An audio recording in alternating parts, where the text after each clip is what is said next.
What is that? What was that noise? Hello? Oh shit. Okay. What the bro, that was a... Oh my god, what was that? My whole body is goosebumps right now. Am I gonna get stranded here?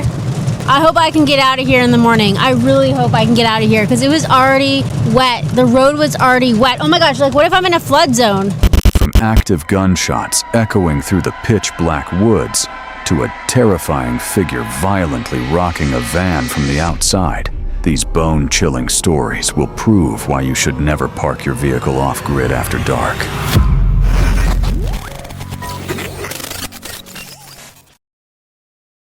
This video comes from YouTube creator Jasko, who documents remote forest investigations. What starts as a normal overnight investigation quickly turns into a series of disturbing events, suggesting the team may not be alone deep in the woods. The footage drops into an active situation at a remote campsite. While the team stays inside their vehicle at night, heavy footsteps are heard moving right outside the tent line. Moments later, a loud gunshot echoes through the forest, forcing an immediate escape from the area.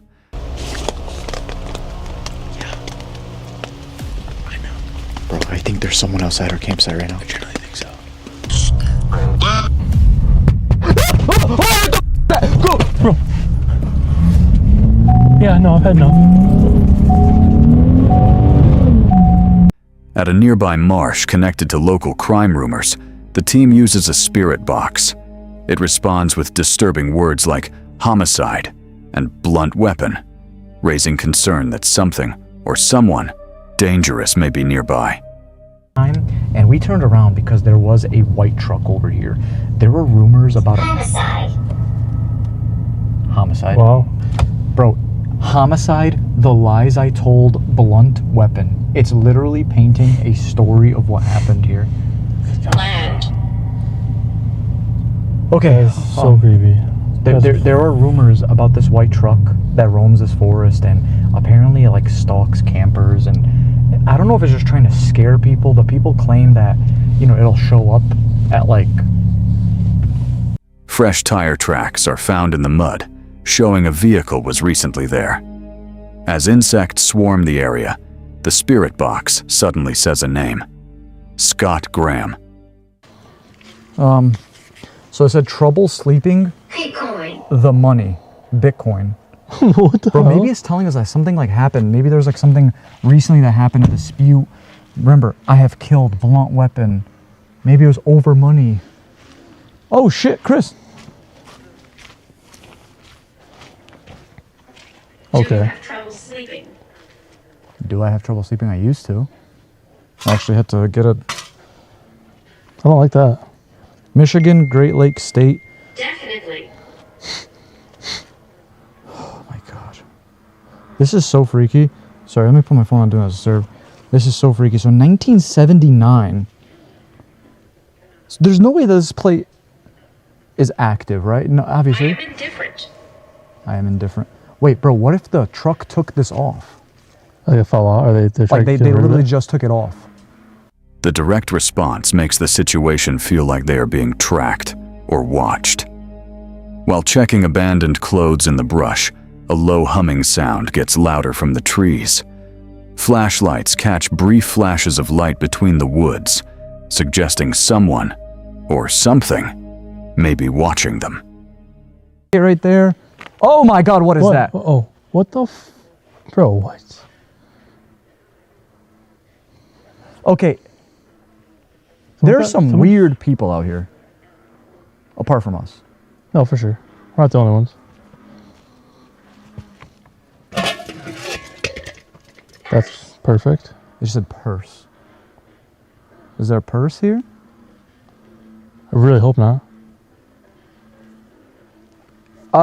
It's kind of freaking me out why all the frogs are... Whoa. Whoa. Who's that? Hello? Who's out here? What is that noise?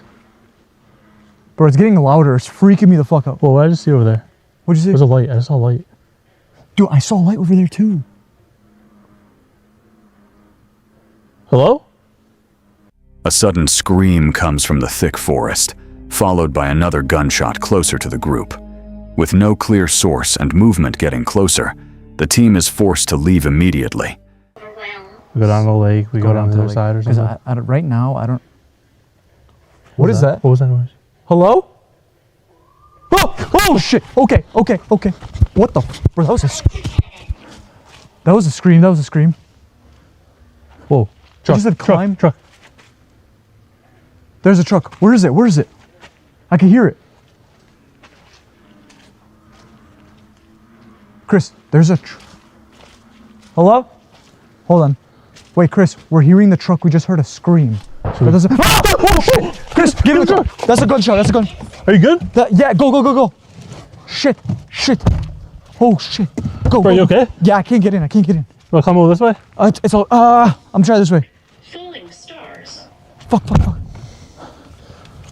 At an old abandoned cemetery, a distant set of headlights appears on a dirt road. The team mentions local stories of a white pickup truck linked to campsite problems and strange nighttime activity. God? So something just fell from the sky. My favorite box said that earlier. Falling from... Chris, what is that? I don't know. Dude, I can't, right? I wish I could put into words how uncomfortable I am right now. Like, truly. Now, we've been doing a lot of research about this entire forest lately because we wanted to do a grand return. We wanted to come back here and do a minimum 2-hour-long video and really just showcase everything. In the process of doing so, we uncovered a lot of dark rumors about Dr. Stu Ben. Now, Dr. Stu Ben is one of the spirits here. But when Dr. Stu Ben was alive, he used to do a lot of crazy things. And some of these rumors pertain to him doing a lot of, let's just say, dark practices on people. And if he were to mess up, he would bury their bodies all throughout this forest. A sharp, metallic clicking sound suddenly goes off near the graves. The investigator warns not to look too deep into the forest, referencing reports of a pale-faced figure seen near the tree line. I could understand wind and stuff, over time doing this to these, because these are over 200 years old. This, on the other hand, wind's not doing that. No, that's people trying to break in and loot or whatever they do. I can't look into the distance, bro. I can't. I know it's a story and it's probably such a stupid story, but I don't want to look in the back. It's one of those things like, bro, if I were to see something like that, I don't know if I'd recover. Like that one girl, I don't know. That's so tragic to hear what happened to her, but I mean, for several people to experience that, it's unreal. That's actually insane. People even claim that they'll drive past the cemetery at night and they'll see a figure just fly across the road, like just zoom across. They'll come out and investigate. They won't find anything, but some people will even say they see the shadow man moving beyond the graves in the back. They added these lights here. So you'll see these like red, green lights all throughout the cemetery. So when we come here late at night, it'll be pretty lit up. But even so, if you were to see something moving, trust me guys, you'll see it. So At a collapsed 1800s foundation, a tall shadow figure runs straight across the road in front of the headlights. The movement is too fast and controlled to be wildlife, forcing an immediate stop. While searching through occult objects, something strange happens at the same time. A pale hand moves behind one investigator, while another feels something grab their ankle. look straight ahead. Yeah? What is that? I'm not trying to be that guy, but it genuinely looked like something just like walked across my light in the distance. Oh, wow. Well, that's good. That's a good start. Ray's about to open it up. Fucking A. Cool. Okay. Hello? Is anyone out there? Notice how that truck stopped in the distance as well. Yep.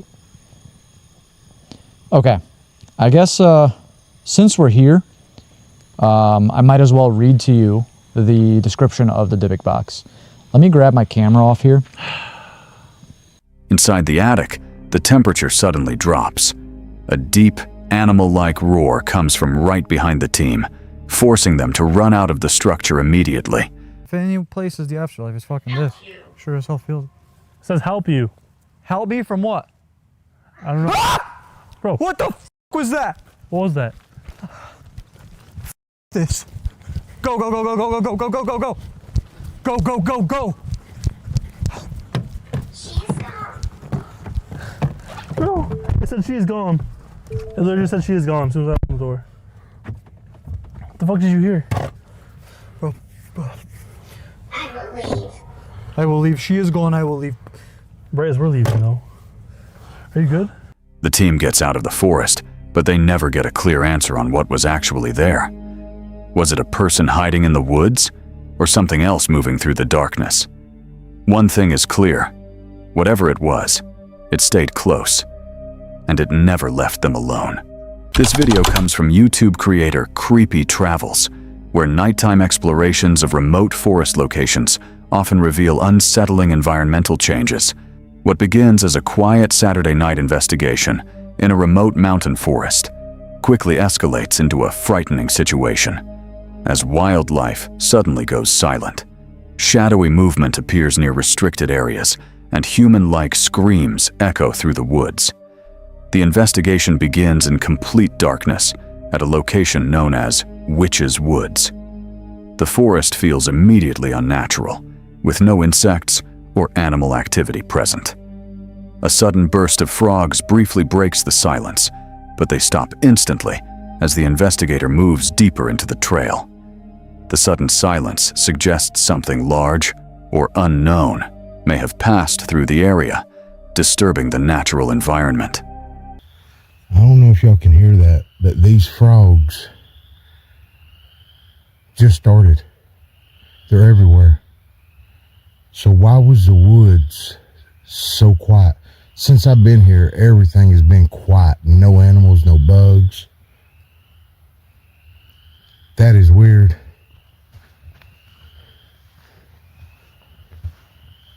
At least I know I'm walking into an area that nothing's scaring the frogs.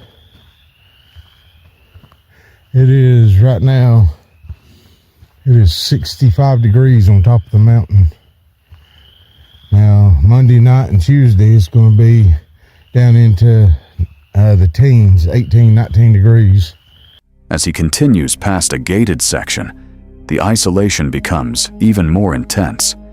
Despite wet and muddy conditions, there is no animal sound at all, reinforcing the sense that the area is being avoided. The investigator notes that local authorities are aware of unusual activity in the region, though details are rarely shared publicly and remain mostly anecdotal. See, there's no frogs out here either. They should be frogs. There's mud puddles everywhere. They should be frogs in front of me that I haven't spooked yet. So something has spooked those frogs way up there.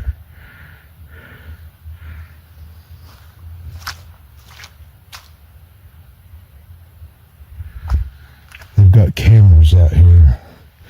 They took down a bunch of the cameras from last time I was here.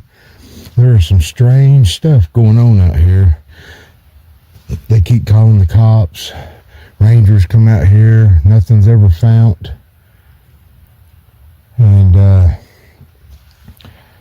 but it never goes to the media. Nobody ever talks about it. It's only locals around here that will tell you. A sudden noise erupts from the nearby brush, triggering immediate fear. The investigator recalls previous experiences in the same area involving thrown objects and sightings of a dark figure at the tree line. The feeling of being watched returns strongly, as if something is tracking his movement from just beyond visibility. I come in miles and miles four-wheeling to get here.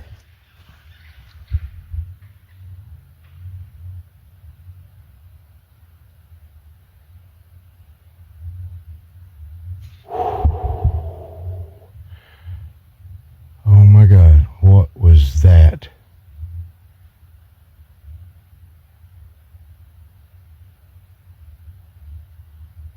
body is goosebumps right now. Wow. A tall, dark figure is briefly seen moving quickly across the path beyond the gate. With no cell service and no support nearby, the investigator realizes how vulnerable he is in the isolated forest. The sighting confirms active movement in the area, increasing the sense of immediate danger.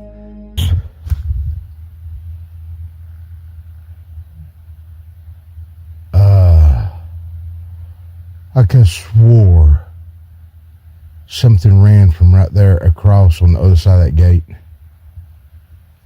Didn't see it, but you know what I'm talking about. The side of your eye, I mean, something went. And I caught it about right in there before it got to the other side. It was dark, tall and dark. Near a creek bed, he discovers disturbing handmade symbols tied to branches, suggesting repeated human presence in the area. As he documents them, the silence is broken by a distant, human-like scream echoing through the forest, turning the situation from strange to directly threatening.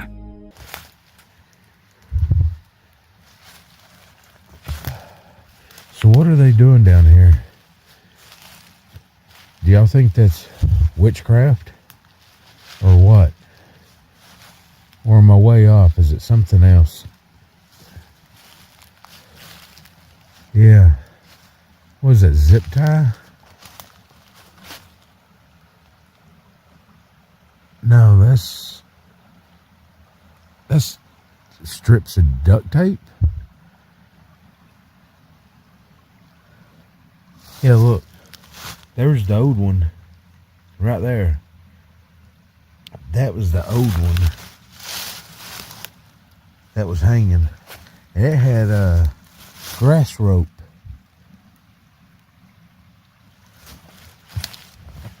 Oh, shoot. Yep. Duct tape. That's a new one.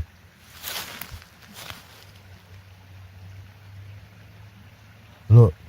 There's the old one right there. That is the old one.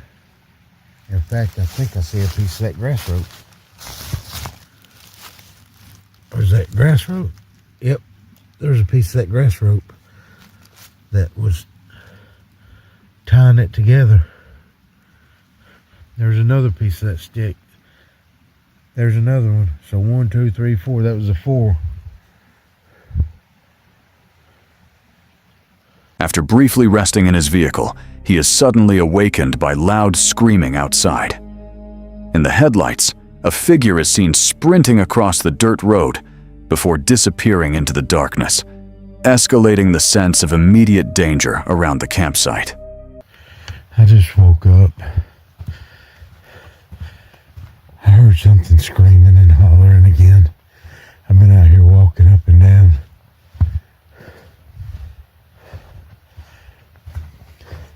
I don't know what it was. Scared the hell out of me because it was loud.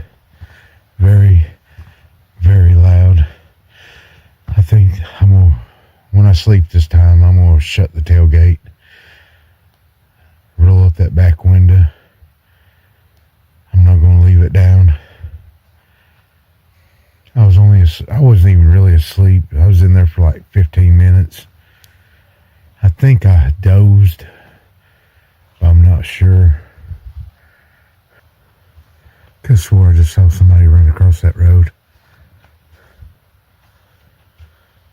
The identity and intent of the figures remain completely unknown as the encounter fades into unresolved darkness. With wildlife reacting unnaturally, repeated human-like screams, and multiple shadowy figures moving through the forest, the true nature of Witch's Woods remains completely unexplained. If you were alone in a forest and heard screams getting closer, would you stay to investigate or leave immediately? This video comes from YouTube creator Claire on the Road, where solo car camping in remote forest areas often turns into real-time survival situations. What begins as a quiet night in the wilderness quickly escalates into a dangerous emergency as a flash flood system. Violent lightning and complete communication loss force a midnight escape. A sudden storm hits the campsite, and heavy rain quickly turns the dirt, roads into flowing water. With no cell signal and no weather updates, the investigator realizes a flash flood may be developing nearby. The situation becomes critical as escape routes start to disappear under rising water and unstable ground.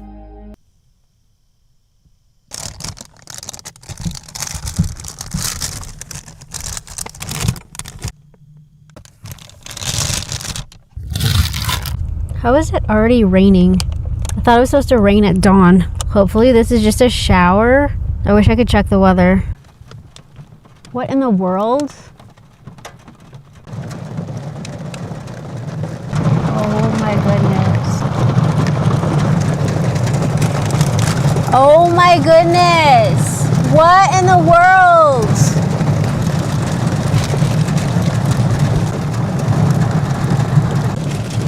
Okay, I did not think that it was supposed to rain right now. I was worried enough about it raining at dawn. Am I gonna get stranded here? I would not have come here. Can I just say, I would not have come here. Like, if I had known it was gonna rain like this, I would not have come here. Oh my gosh, it is raining really hard. I hope I can get out of here in the morning. I really hope I can get out of here because it was already wet. The road was already wet. Oh my gosh, like what if I'm in a flood zone? She wakes up to loud movement outside the vehicle in complete darkness. Intense lightning briefly reveals a massive storm system surrounding the area. With no GPS or visibility, she understands she is fully isolated and must leave before the conditions trap her in place. I messed up. I'm leaving because there's a lot of lightning in the west. I'm creeped out that I cannot see a radar map right now. I got really, really busy. I didn't hear anything about severe storms. I just wasn't thinking about it. I don't think it's a severe storm. I didn't hear there was going to be a severe storm. I thought I heard something outside and I looked out and I started seeing lightning, and it's to the west. So I think like the southwest. I'm very creeped out. As much as I'd just like to stay here, I know nothing about this land. I don't know if I'm in a flood zone. I have no idea. But what I do know is I'm way too creeped out to stay here. This is creepier to me than the guy. Let's get out of here, guys. I gotta get out of here. If you get anything out of this video, just check the weather before you go camping. I mean, just really check it. Don't casually check it. Like, really check it. The escape begins through muddy, unmarked backcountry roads. Lightning flashes reveal broken terrain and soft ground that causes the vehicle to struggle for traction. Every movement forward becomes risky as the storm intensifies and the road conditions deteriorate rapidly. In front of me, I don't know which direction. I don't even know where I am. Oh, it's so hard with, that lightning is right in front of me. It's beautiful. It's kind of scaring the out of me, but it's beautiful. I'm scared of floods. That's the thing. That's what creeps me out. I'm terrified of flooding. That creeps me out. Just that alone creeps me out. I think if there had been much more water on this road, I think I'd be having a problem getting out right now. I really do. It's not perfect right now. I mean, I'm managing. I'm definitely managing, but if it were much more wet than this, I don't know. With my forward drive Fiesta, I'm not sure if we'd make it out so well. Whatever was rustling outside woke me up. I'm so glad that woke me up. While driving deeper into unfamiliar land, she loses all sense of direction due to no GPS signal. Deer suddenly appear and cross the road unpredictably, forcing sudden reactions. The isolation and poor visibility make navigation increasingly dangerous. To be really honest with you, I'm not quite sure where I am right now. Deer, man. Oh my gosh. Oh my gosh, these deer. Like, why do they just jump in front? I don't understand it. I don't understand it. Why do they do that? Why do they feel the need to jump in front of you? I'm going like 20 miles below the speed limit now.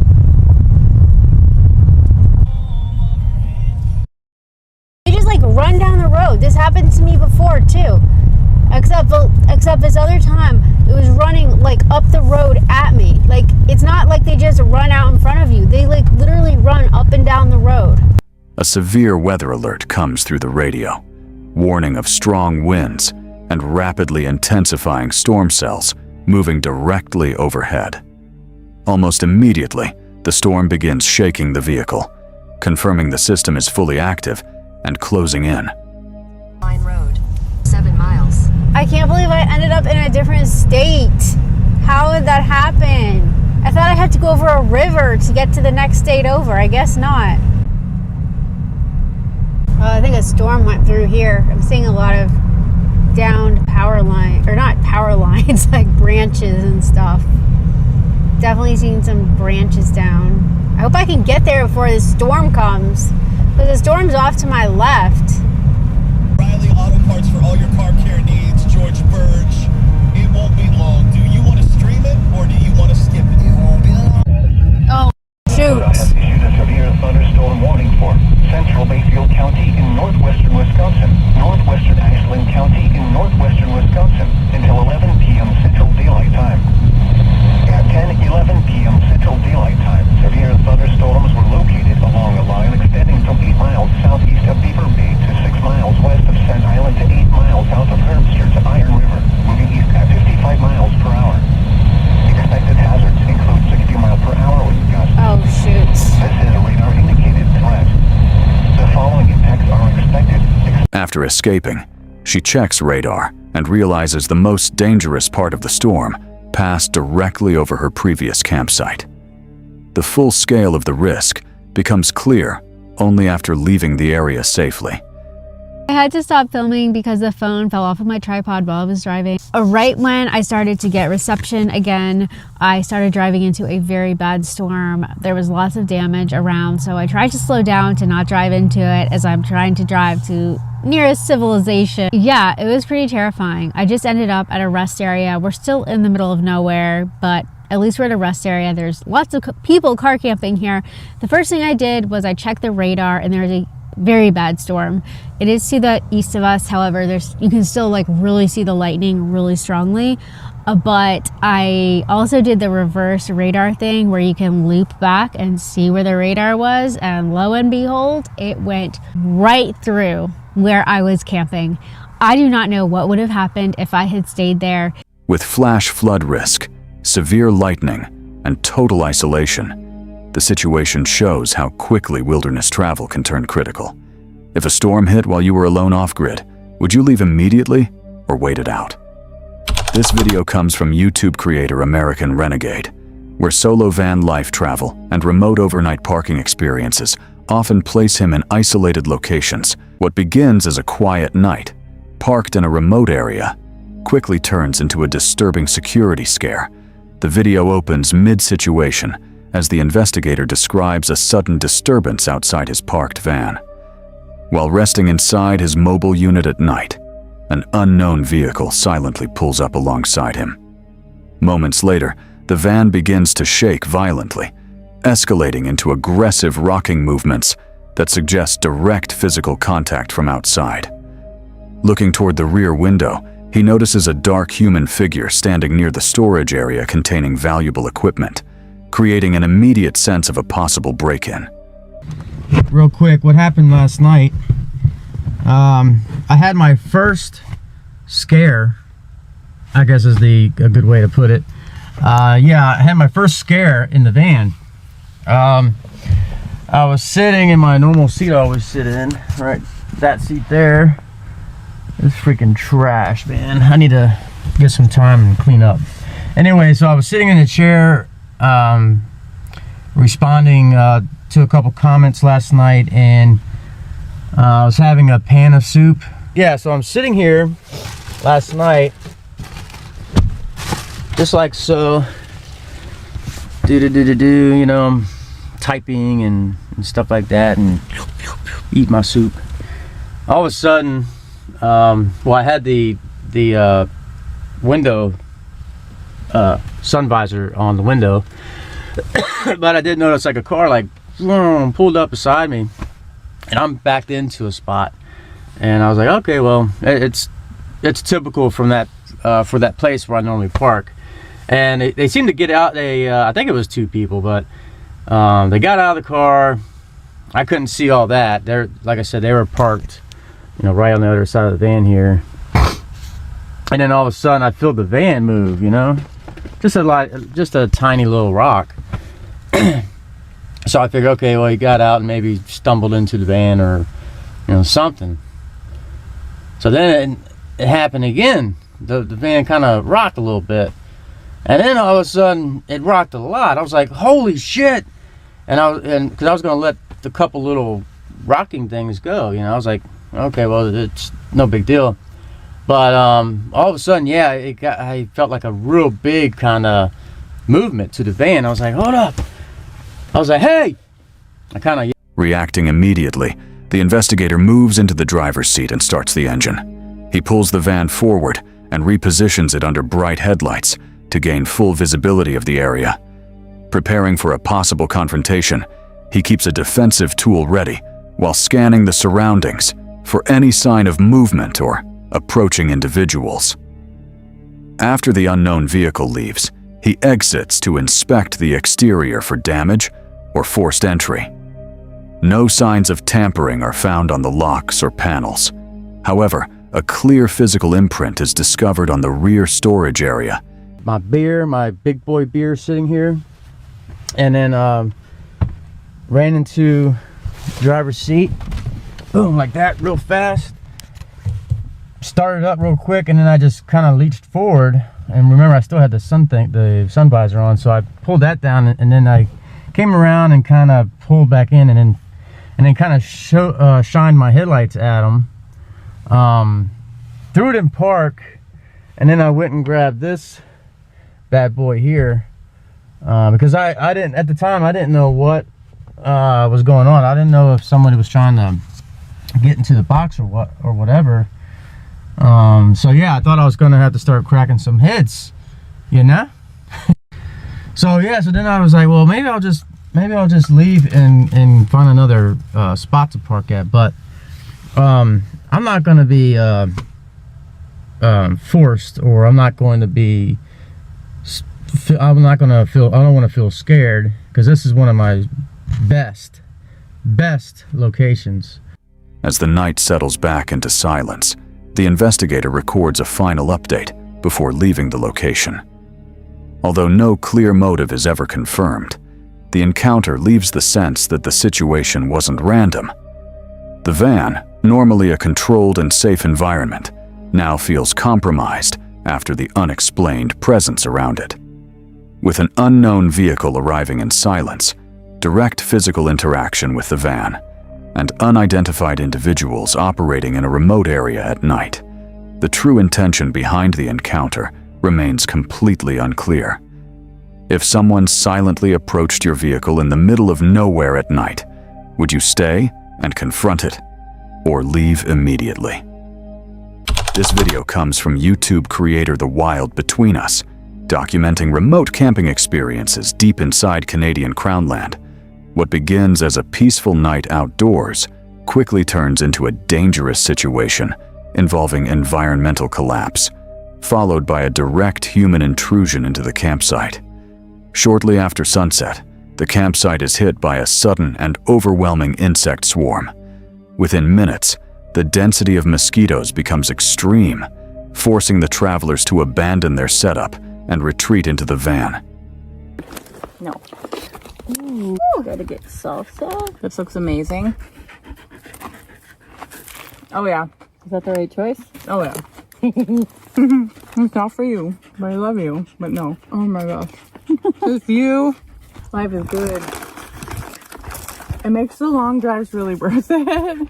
Like, especially when you have to push through to a place, you know what I mean? Right, well, we're gonna enjoy our delicious feast. And I'm gonna fight off the dogs. Okay.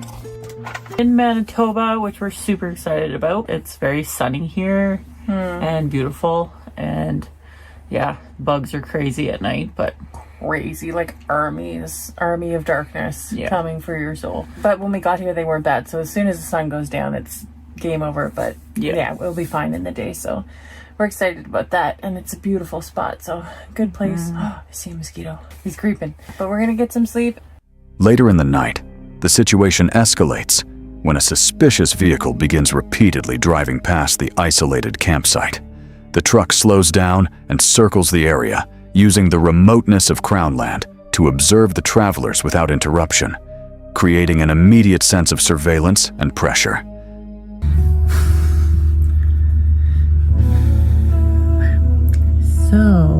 So we were debating staying. Originally, we were supposed to stay a week, but a couple things happened. We talked about the bugs earlier. I just had a tick on my back. That was fun. Not good at all. And then we found a couple on Clio, so we stopped filming after our showers because we did have an unpleasant run-in with a man, which has definitely made me feel uncomfortable. I want to say preface by saying we have really good experiences in staying in Crownland, and you know, lots of positive things to say, but this is definitely a scenario that can happen. And do you want to tell us some of the story? Yeah, we literally just had our showers and all clean. You were wearing a dress, just hanging with the dogs. I was still working, was in the front seat, and I was out of sight. So the only thing you could see was my lovely. The situation turns into a direct security threat when the driver exits the vehicle and crosses into the campsite boundary. Despite repeated verbal warnings and being told that protective dogs are present and aggressive, the individual continues advancing. The confrontation escalates when one of the dogs violently breaks free from its restraint, barking and lunging, forcing the intruder to retreat back into the forest. Highway, yeah. So this vehicle went back and forth. He drove by, and then I saw him back up, and then he drove away, and then he did the same thing, backed up, slowly drove by, and I was like, oh dear.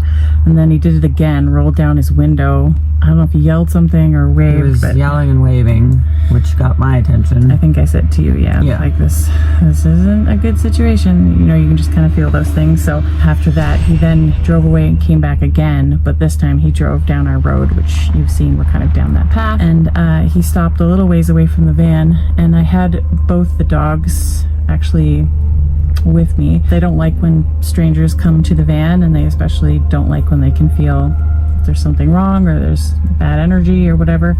Always trust your dogs.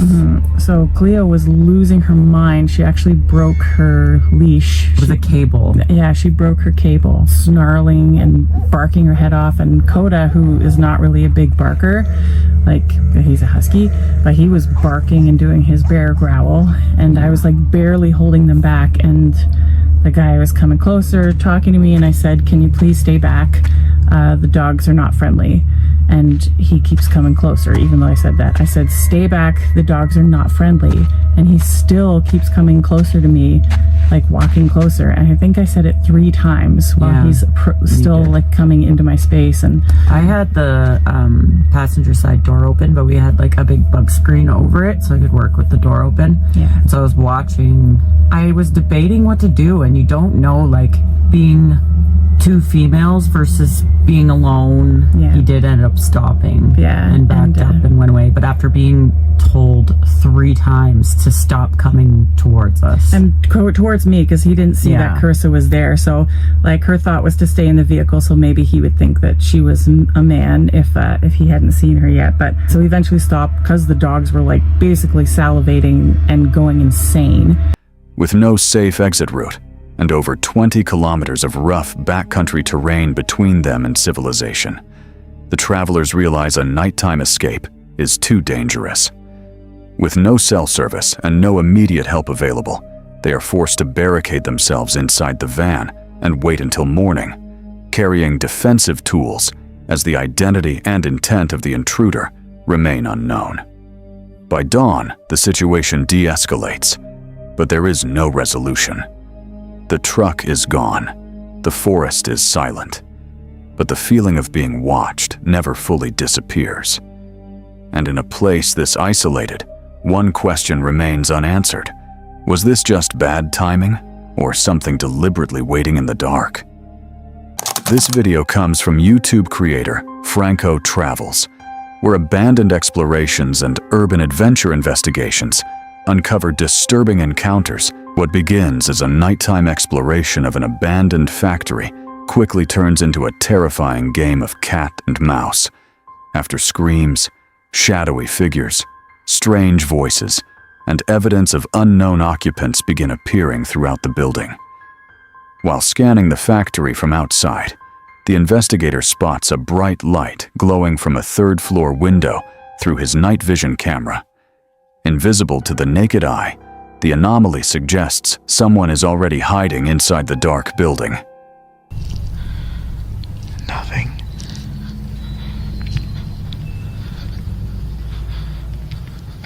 Oh shit.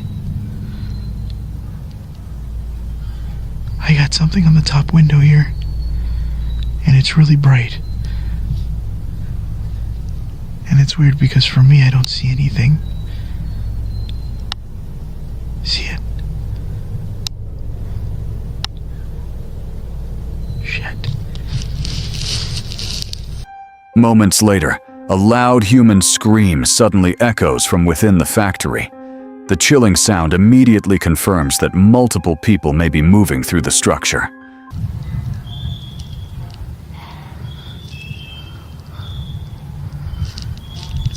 Damn it.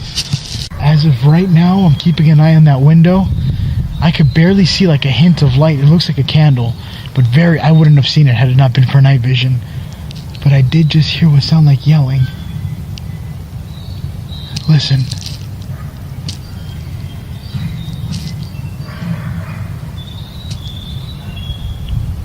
Oh man, this is nerve-wracking. After entering the building, the investigator begins hearing distant voices bouncing through the empty hallways. The tension escalates further when a clear, mocking laugh rings out from somewhere above him in the darkness. On the third floor, the investigator discovers 3 freshly lit candles burning on a makeshift altar. Beside them sits a disturbing wooden mask carved into a permanent scream. As he examines the scene, the sound of a child crying can be heard somewhere outside the building. I can see the candle. I just turned off my flashlight. I can now see the light.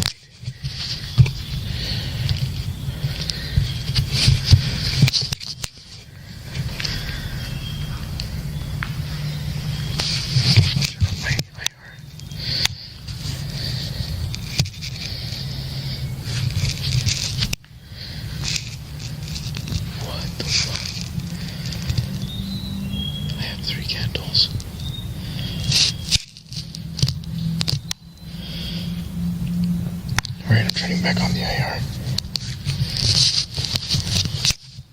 The most alarming discovery occurs when night vision reveals one person standing motionless on a second-floor balcony, while another watches from a third-floor window above, confirming that multiple individuals are actively monitoring his movements.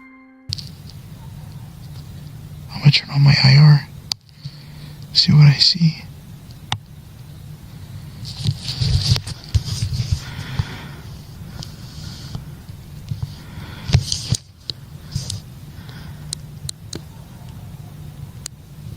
Oh shit. There's somebody right there. Right on the second floor. They're just staring at me, I think.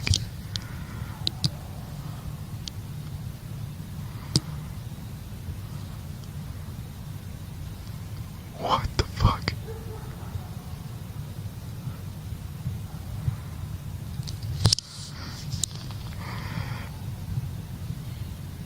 There's somebody right on the second floor there. I can see the eyes blinking.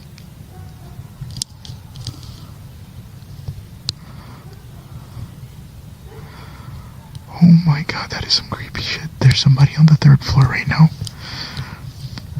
That's probably the person that put candles there with that little artifact. I'm gonna walk the other way like I'm not even there. I'm gonna look normal. Oh my god, I just saw another light, I think. Downstairs. Oh shit.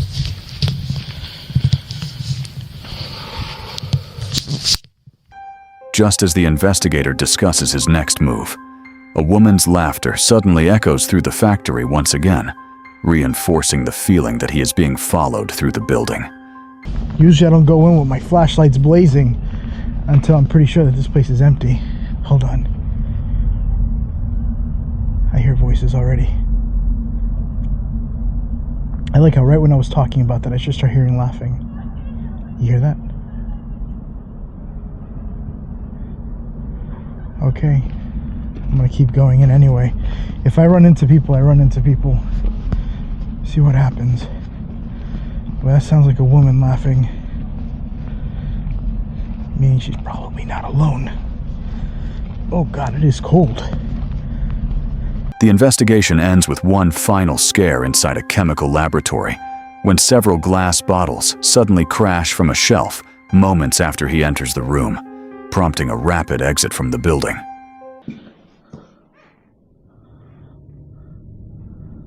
One of these bottles just moved.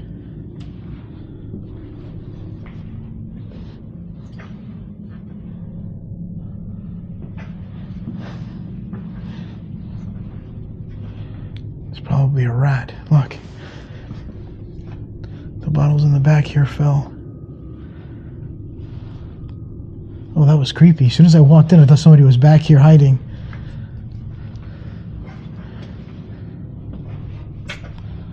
I like how you see all these bottles.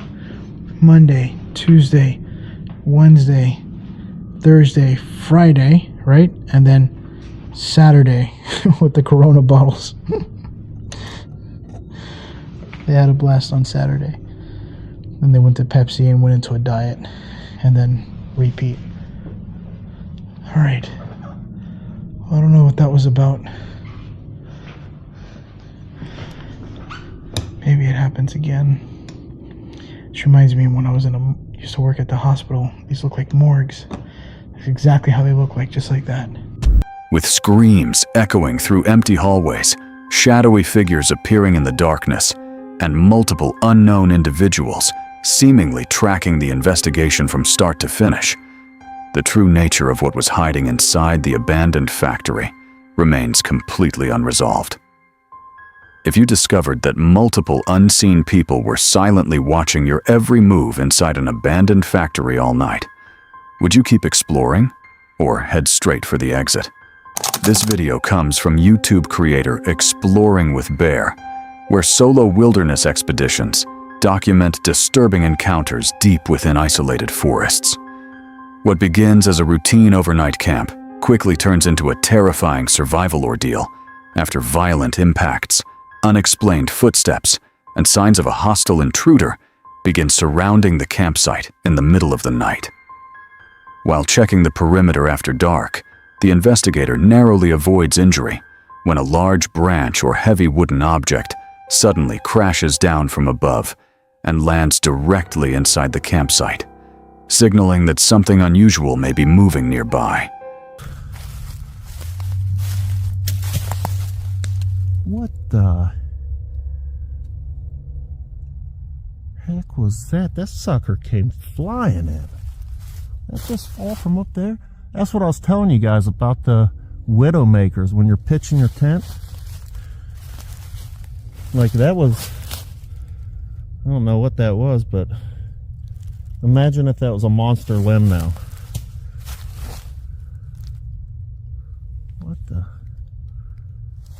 What is that noise coming from the lake?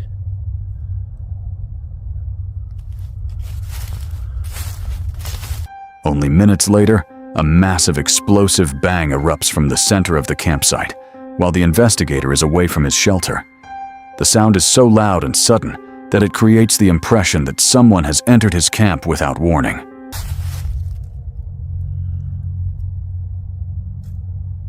Did you guys hear that? That was a big frickin' bang by camp.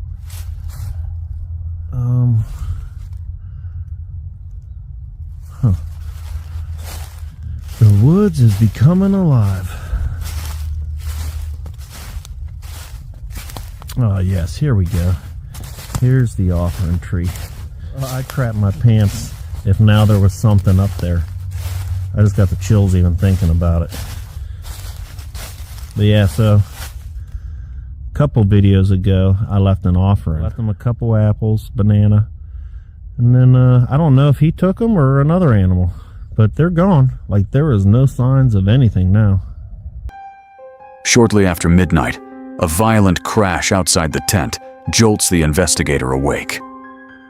Moments later, heavy footsteps can be heard crunching through the leaves and approaching directly toward the tent, stopping only a short distance from the fabric walls. I just heard I don't know if I was even all the way asleep or what, but there was a huge crash outside.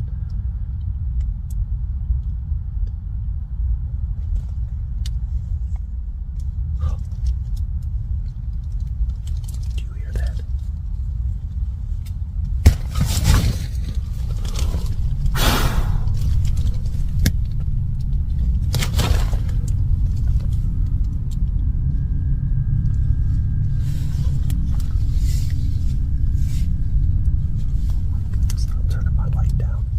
The encounter escalates dramatically when rocks and heavy debris begin striking the tent from outside. Trapped inside with no clear escape route, the investigator arms himself while the impacts continue hitting the shelter.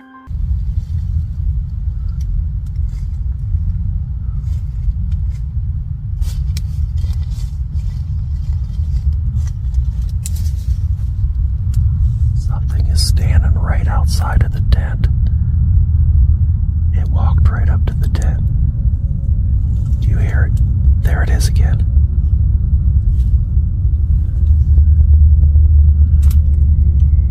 What the heck is that?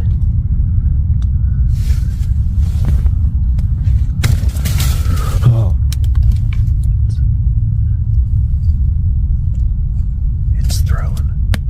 It's throwing stuff at the tent.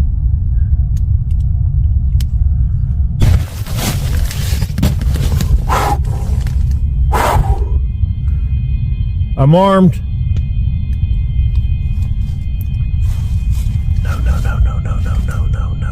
No. Oh my goodness, I'm gonna have a freaking heart attack. Man, whatever that is, I don't know what. I almost feel like it could be people messing with me. I just heard it breathing. Oh!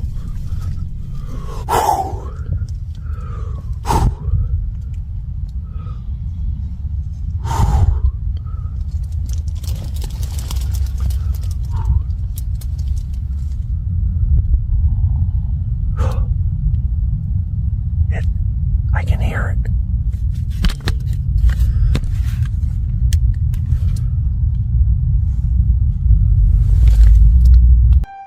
As the attack continues, the investigator captures the chilling sound of deep breathing coming from just outside the tent entrance.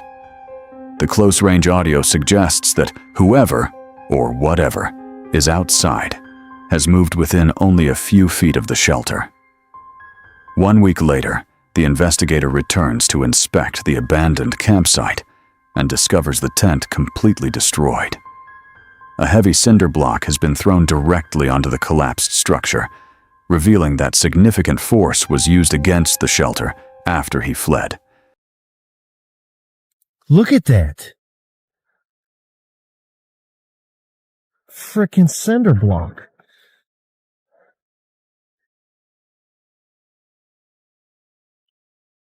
Someone destroyed the frickin' tent. I wonder if they thought I was laying in there when they threw that block on it. Man, that would have messed me up. Man, it looks like somebody was trying to hurt me. Yeah, so it's official. There's a frickin' maniac or something out here. Frickin' psychopath. Man, that is crazy. Oh, it's ripped up too. Look at all the rips in it. It's like it was cut. Yeah, look. Where's the door at? Anything in there? A closer inspection uncovers an even more disturbing detail. Multiple sections of the tent have been deliberately sliced open with what appears to be a sharp blade, suggesting that a human intruder may have targeted the campsite after dark. with heavy footsteps approaching the tent, rocks striking the shelter throughout the night, and clear evidence of deliberate damage discovered afterward, the terrifying encounter raises a disturbing question. What would have happened if the camper had stayed until morning? This video comes from YouTube creator Restless Wanderer Backpacking, where remote backpacking expeditions and wilderness adventures document real encounters with the dangers hidden deep inside America's most isolated backcountry regions. What begins as a routine backpacking trip through the Great Smoky Mountains quickly transforms into a terrifying survival situation after hikers discover an abandoned campsite connected to a highly aggressive black bear guarding a deadly secret deep within a remote valley. While exploring an isolated section of the backcountry, the hikers come across a fully established campsite that appears completely abandoned. Personal belongings, food supplies, and even a cell phone remain scattered around the camp, as though the occupant had suddenly vanished. There's a lone predatory male. So just a heads up, who knows what happened here, but for all of us to know. So these guys were hiking down the valley, making their way towards camp. Like I said, they had seen more bear sign than normal, and they had noted that on their way down.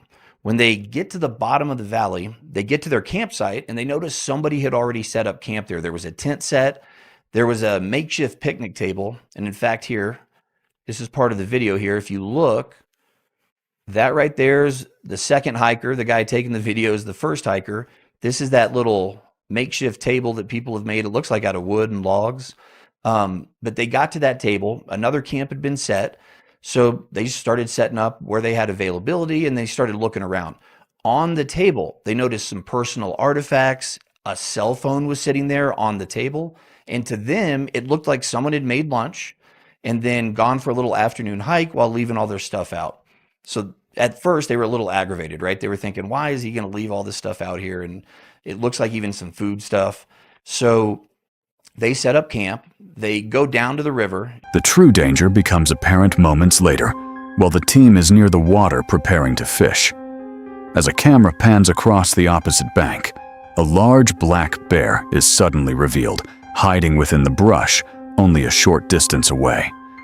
The animal appears to be actively guarding something hidden nearby, while carefully watching the hikers' movements. The table, and this guy goes down to the river to do some fishing, okay? And here, we'll take a look at the clip though. Let's watch this for a second.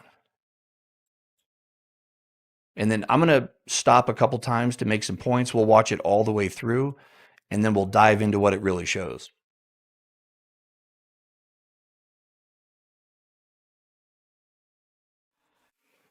There's that bear right there looking at him. Okay, so that bear had been sleeping on the other side of the river the entire time they were there, making coffee, setting up.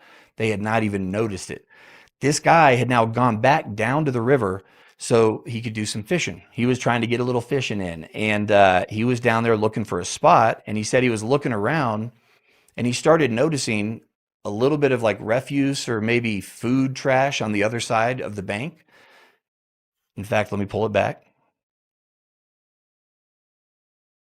Right here. Here, let me let it go. So right here, you see right here, he noticed that, and he said that started making him look around a little bit more, which is when he noticed that bear right on the other side.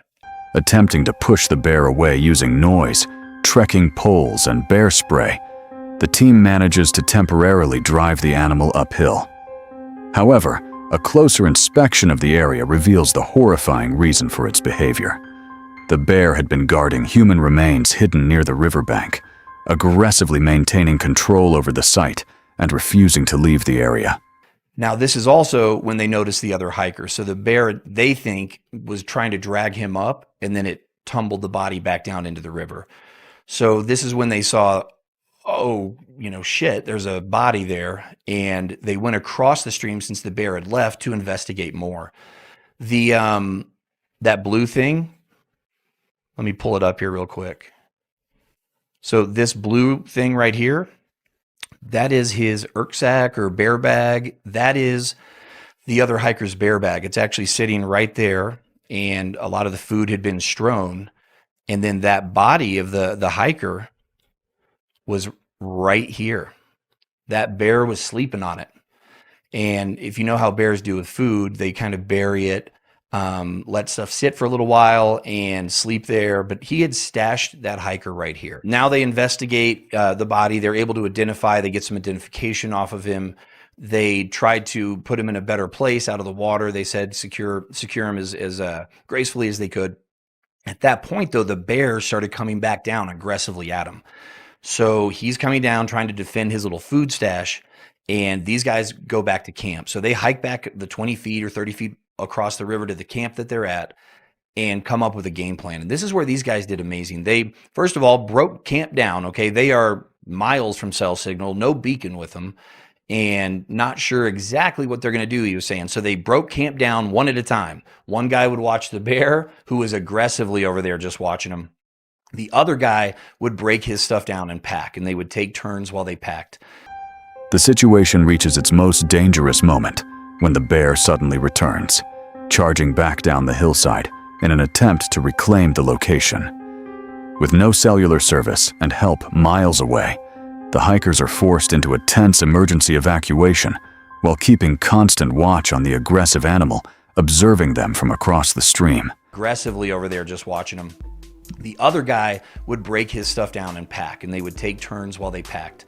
Then they felt the need to one more time try to scare that bear off of the hiker.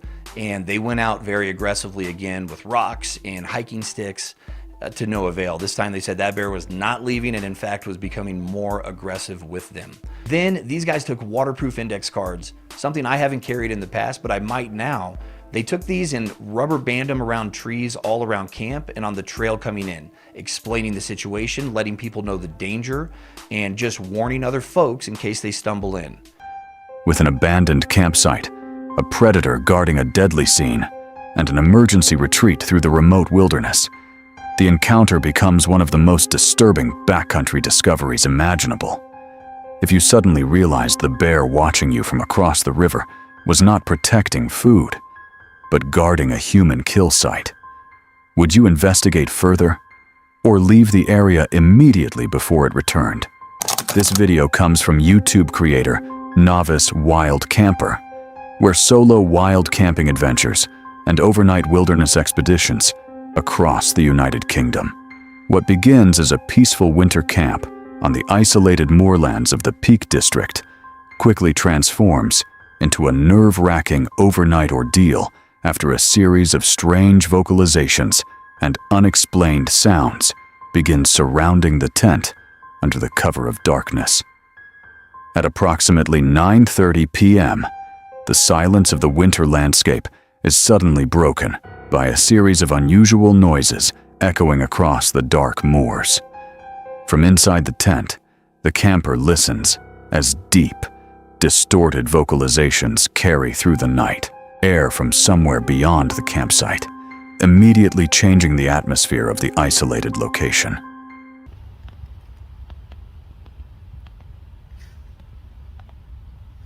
Right, so I've heard deer, I've heard foxes make some really weird noises at night. But I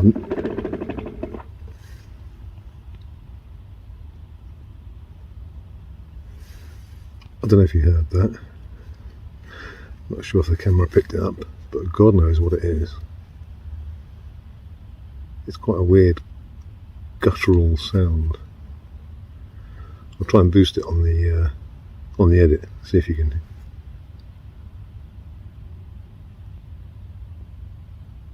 See if you can hear it, because that is really weird.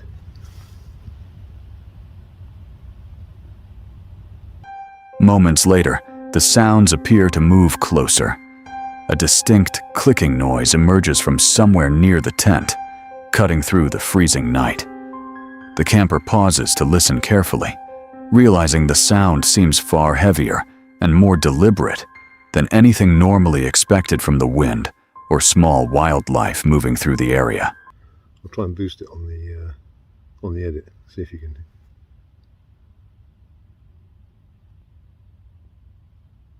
See if you can hear it, because that is really weird.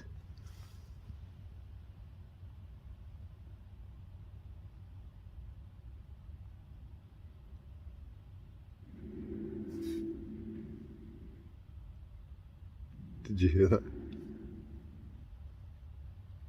That's quite eerie. It does not sound like a deer. Definitely doesn't sound like a fox.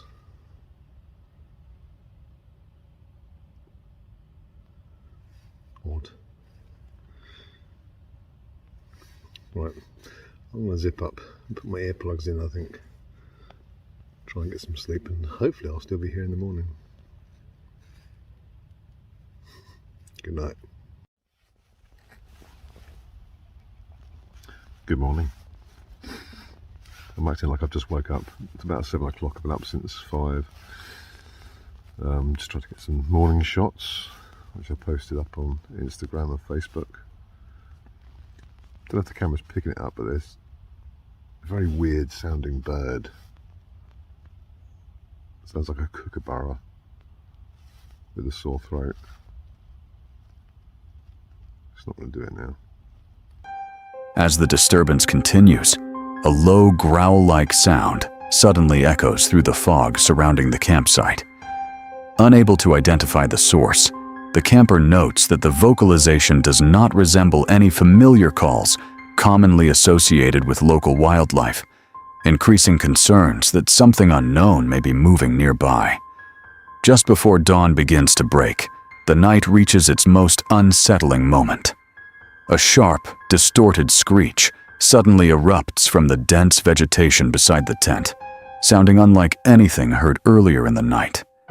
With visibility restricted by darkness and thick mist, the source of the noise remains completely unseen. Morning. I'm acting like I've just woke up. It's about 7 o'clock. I've been up since 5. Just trying to get some morning shots, which I posted up on Instagram and Facebook. Don't know if the camera's picking it up, but there's a very weird sounding bird. Sounds like a kookaburra with a sore throat. It's not going to do it now. It's fairly close to camp, but apart from those weird noises last night, it was a very quiet one. Took ages to get off to sleep, but slept okay in the end. I haven't checked the thermometer, but when I checked it in the middle of the night, it was about 2 degrees. So I didn't get down too cold last night, but it was chilly enough. Got a fair bit of condensation in the tent tonight, on the inner as well, frustratingly, which I think has come from the outer and come through it. There was not a breeze last night. It was absolutely dead still. Really, really quiet and still night. So I've just got the camera set up on a night lapse at the moment to sort of see if that works this morning. Another attempt. With strange vocalizations echoing across the moors, unexplained sounds drawing closer to the tent, and a final screech erupting from the darkness before sunrise. The unsettling events at White Edge remain completely unresolved. If you spent an entire night listening to unknown sounds circling your tent in the fog without ever seeing what was making them, would you stay until morning or leave the campsite immediately? This video follows a nighttime investigation inside a remote cemetery where the atmosphere quickly turns unsettling as strange sounds begin echoing through the dark. It opens with distant screams cutting through the forest silence, immediately setting a tense tone for the exploration ahead. As the investigator moves deeper into the graveyard, unexplained noises are heard, and an owl briefly appears, adding to the uneasy feeling of being watched. So I've made it back out into the cemetery where there's usually a lot of homeless people or anyway, weird stuff you see out here 24/7.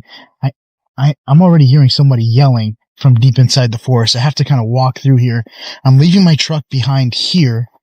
I'm going to make my way on the inside where I'm actually currently hearing what sounds like somebody yelling. I don't know if you guys could hear that, but there's somebody yelling that way. Last time I was here, I was able to see a person walking with a cloth or some sort of robe or something running through the area, and then I saw a face on the other side. I haven't been here in a minute because I felt like the activity was just way too strong. I wanted to give this place some time before I came back here, only because I felt like every time I came out here, it was getting more and more and more crazy. I don't know if you guys could hear that. But there is a screaming.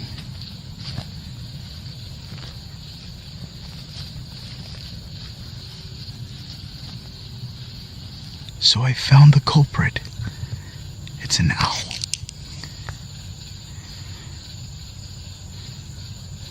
It's just staring right at me. I'm using IR, so I'm not blinding him. You scared the hell out of me. So for tonight's video, I want to see if I could contact what I think was a lady walking through here, or a spirit of a lady, or whatever. I do know that there's been times where I could hear what sounds like spiritual voices or whispering happen. I think I heard whispering coming from this mausoleum right behind me. A spirit box session near a mausoleum brings the first clear signs of communication. It looks like someone left a balloon with a beer here. The only thing is there's not even a tomb here for anybody. I don't know if it's for this one. And they just put it to the side. But it says happy birthday. Whose birthday is it?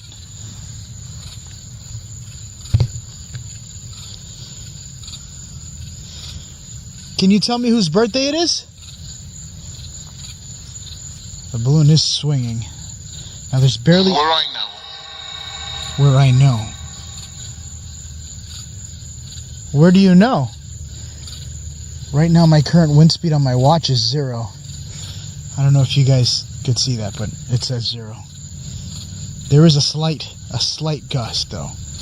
So I'm just going to let you guys know. It's barely anything for me, but enough to definitely move a balloon. There is literally nothing around me. I'm just standing out here in the middle of the dirt, or in the graveyard.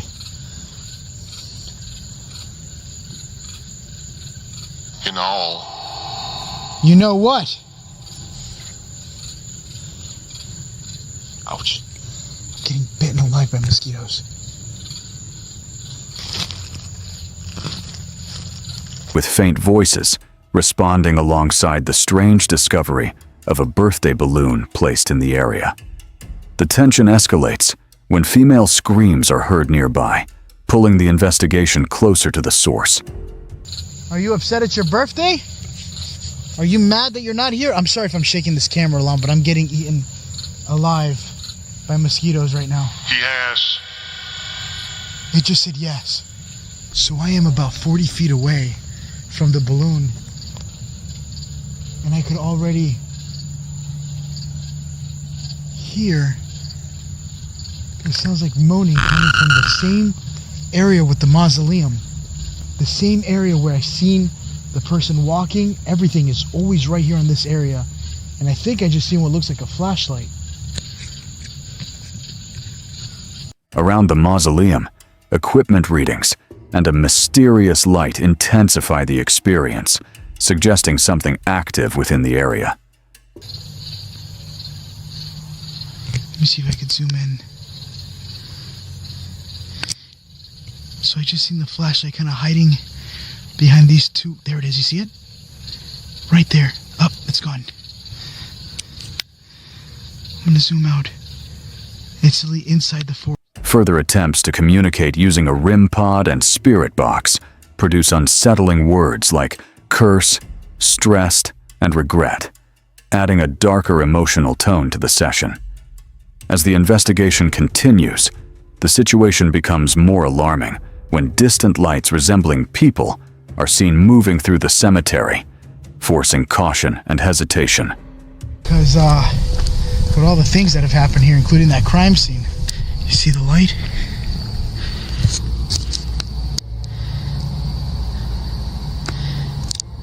It looks like it's coming from inside the fence, which is the crime scene area.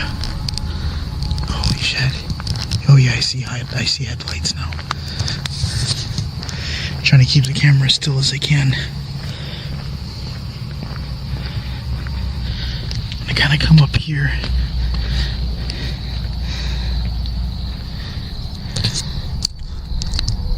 Later, responses referencing Dr. Miller and the sound of crying deepen the sense of a lingering presence tied to the location.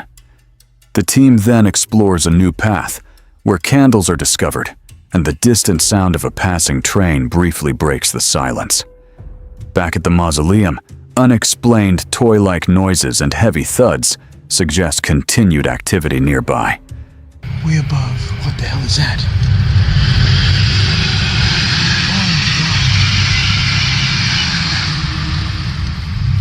Jesus Christ, that scared the hell out of me. In the final moments, a Ouija board is found inside a maintenance area, accompanied by a sudden temperature drop that hints at a strong presence still lingering. And so far the door is still closed to the room. I'm gonna go ahead and switch over to night vision on this one, because it's gonna be hard for me to carry a flashlight while holding two things. See if I can pick up anything on the outside of the door.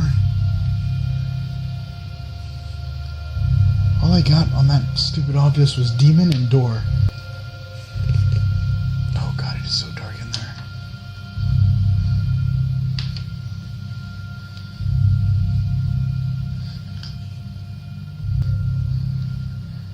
I don't mean to bother you. Whatever you are, I hope someone definitely closed the session. Look at that. Stay here and don't follow me. I didn't come here for you. I just came here looking for anything else. The investigation ends after discovering signs of a nearby encampment, leaving the night with a final sense of unease and unanswered questions. This video comes from YouTube creator Austin Armstrong, where solo camping adventures and wilderness expeditions document unusual encounters. What begins as a peaceful overnight camping trip near Patoka Lake quickly turns into a nerve-wracking ordeal after unexplained noises erupt from the darkness and strange physical evidence appears around the isolated campsite. Shortly after nightfall, the quiet forest is shattered by a massive booming sound, followed by a sharp, snapping impact from deep within the woods. The investigator immediately scans the surrounding trail with a powerful flashlight, but despite the alarming noise, nothing can be seen moving in the darkness.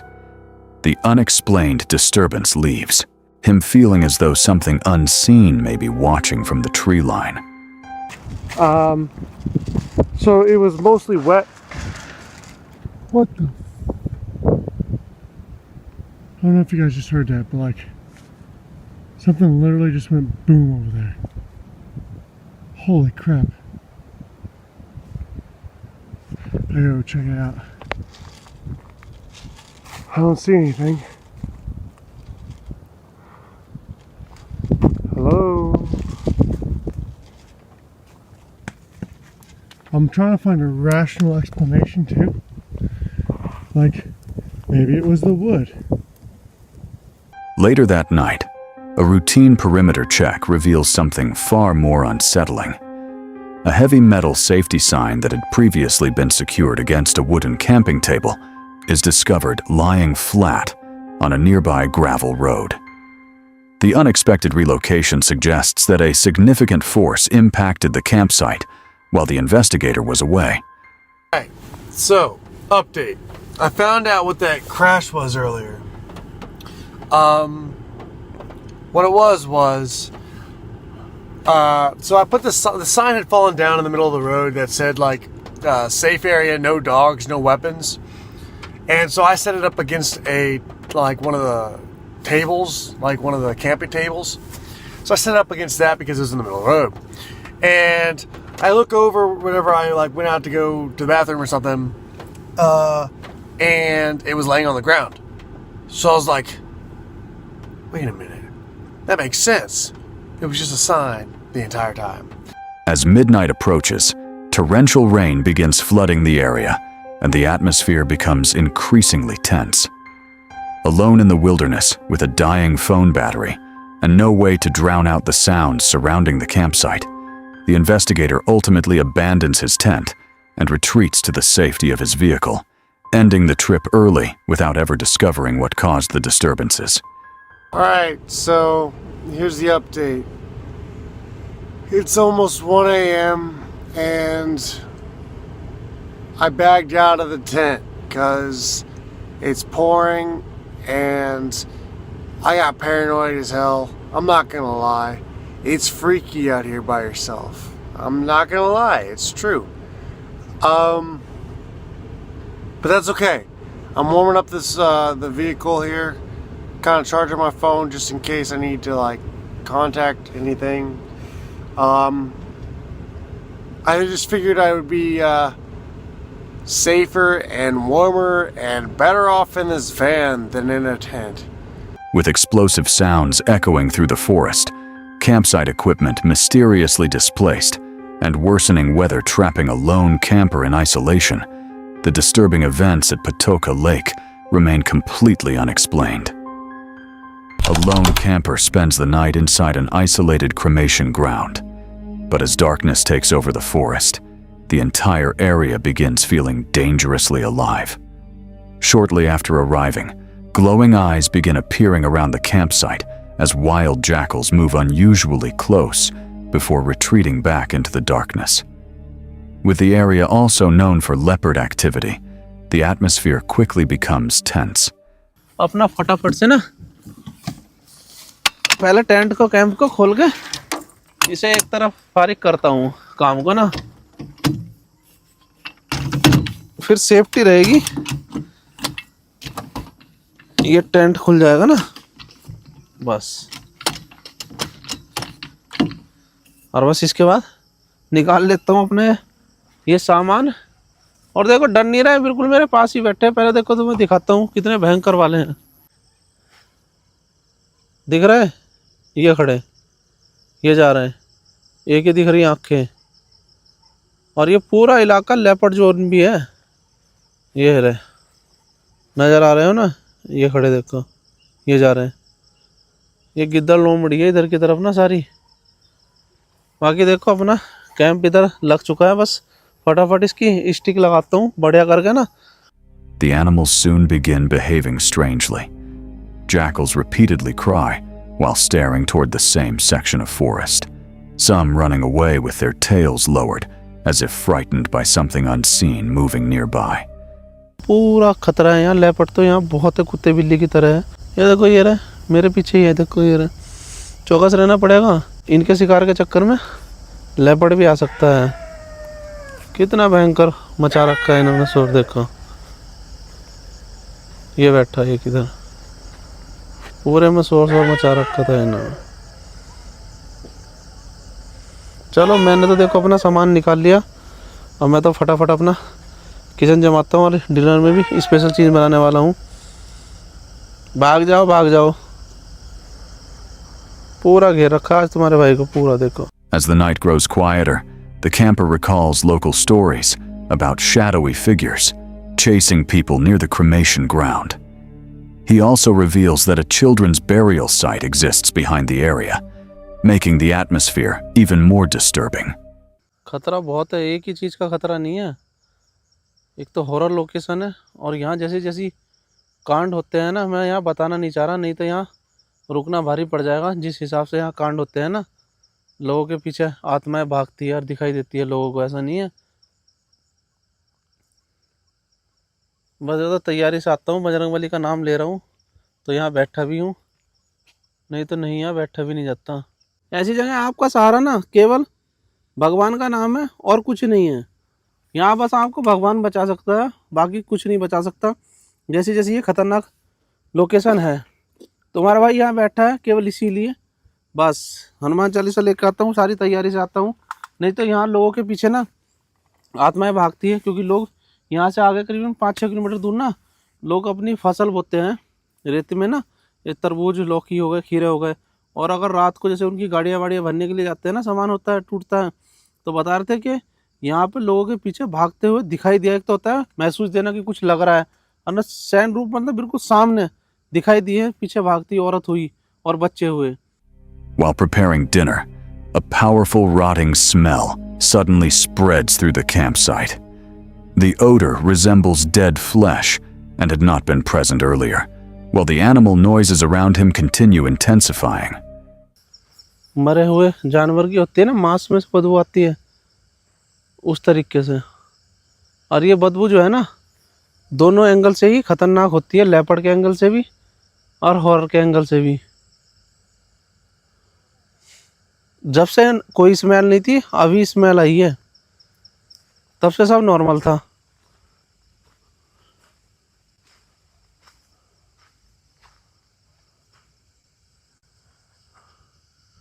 तो ध्यान रखना पड़ेगा मुझे।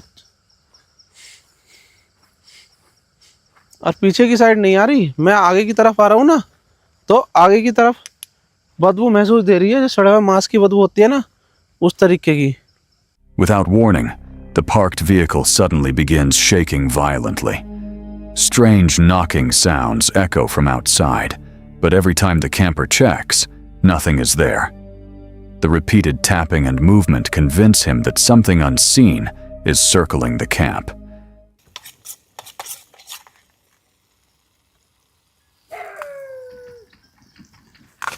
Whoa! Guys,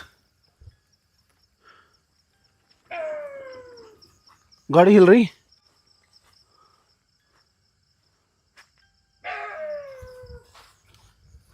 ये भी बोल रहे हैं हालत खराब है। कुछ नहीं है गाड़ी के पास में, और गाड़ी हिली है। हो, जय बजरंग बली, जय बजरंग बली, जय बजरंग बली, जय बजरंग बली, जय Bajrang Bali.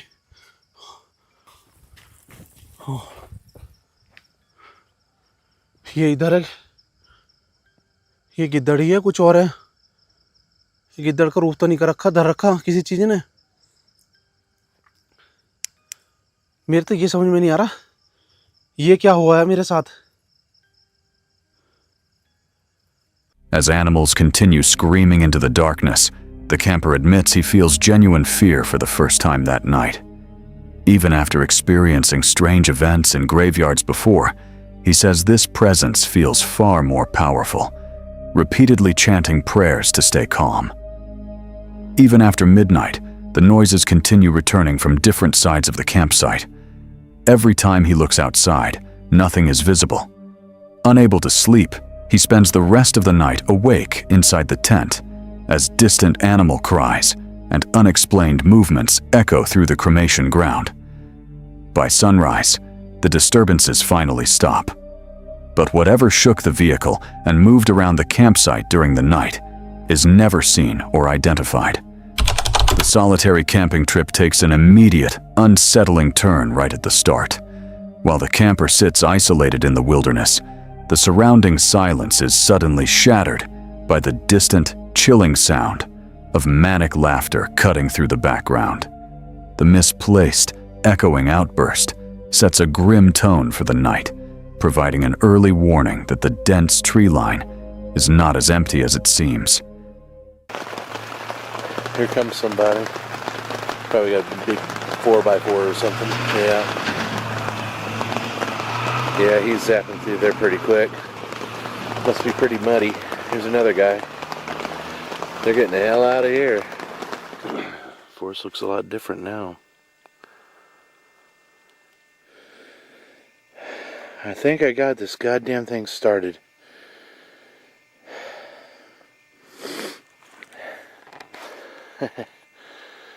Well, I don't know if you can see me, but damn, this sucks. I just wish things would go better. Alright, I got it started, so I'm gonna sign off later.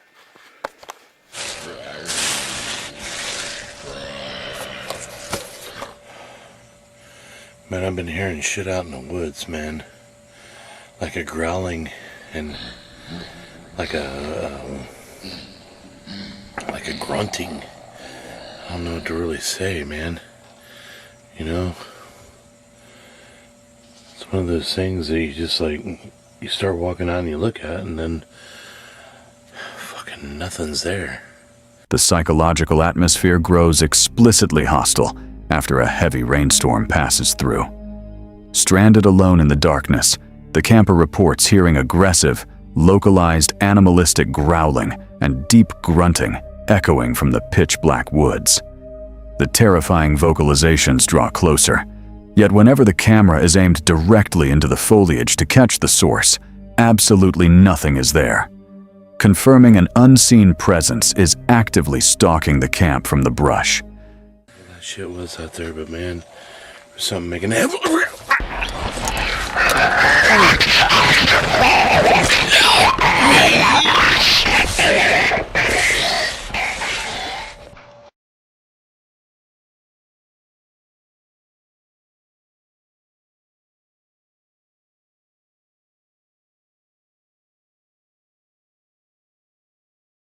The recurring grunts from the heavy timber and the sudden, unexplained sounds creeping toward the tent leave the true identity of the forest's predator entirely unexplained and unresolved.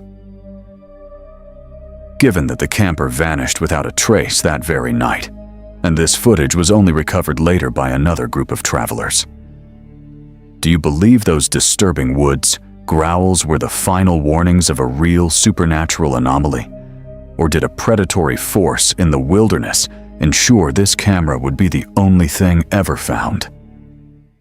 A group of investigators enters a cursed forest, searching for the infamous Witch's Tree, a place surrounded by disappearances, disturbing legends, and unexplained activity deep in the woods. Near a remote forest lake rumored for mysterious drownings, the atmosphere suddenly turns hostile when a parked truck violently begins triggering its alarm system on its own in the darkness.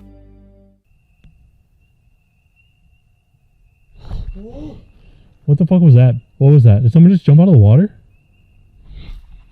Practically. Practically. It just said practically. I'm gonna try it again. I have one last rock. Go for it. Oh! What the? What the fuck was that noise? Is that the time right now, bro? Chris is getting attacked by... Is he on my hat? I'm heat more energy. No. Wow. Oh wow. There's just another right there for sure. Oh wow, you're right. Look wet. That's really weird. Oh. Random piece of wood. Huh. Is anyone out there? Yeah, it's over here. Almost like echoed, like it was like delayed. Are there any spirits from the lake here? Whoa, whoa, whoa, whoa. Chris, your truck? What the Hold on, what the The passenger side. It's on the passenger side? No way.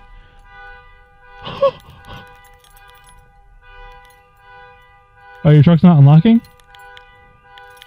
Alright, let's just go.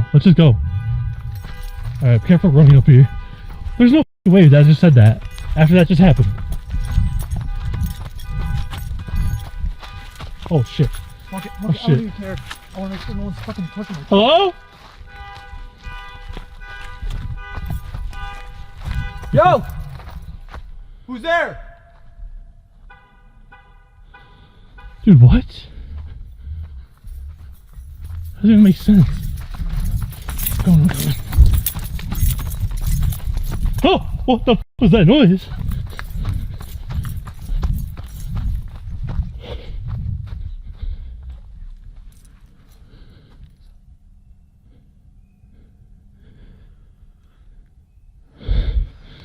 Hello?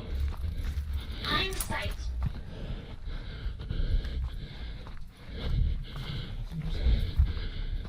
Later, one investigator ventures alone toward the Witch's Tree, a location connected to stories of missing children. As he moves deeper into the woods, distant howling echoes through the forest, making it feel as though something is tracking him in the dark. Whoa, whoa, whoa, whoa. Hello?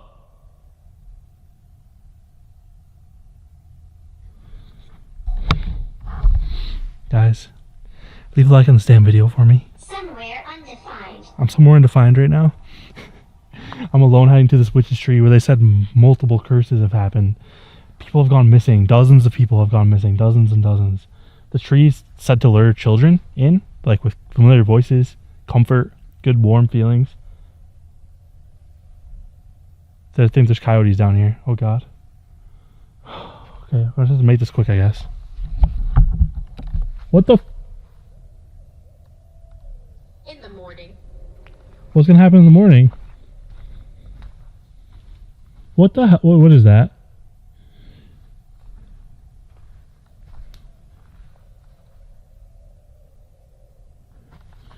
Guys, I hope the camera's picking this up. Whoa! Whoa, whoa, whoa, whoa, whoa. Hello? Battle axe? Hell no. Who's out here? Okay, someone's like actually pushing me to get closer to the tree, I guess. I found that box earlier. Research. Should I do more research before I came here? Is that what you're telling me? When he finally reaches the tree, the situation becomes even more disturbing. Fresh knives are found, driven into the bark, surrounded by smashed wedding statues that had not been there earlier that night, suggesting someone had recently visited the site. What is this? I don't think this was here earlier. Oh, no, that was not here earlier. Keystone Light. Natty Daddy? Boundaries. Hold on a sec. Crossing boundaries. That's a warm welcoming. Exposure to elements. Whoa, whoa, whoa, what the f? What is that?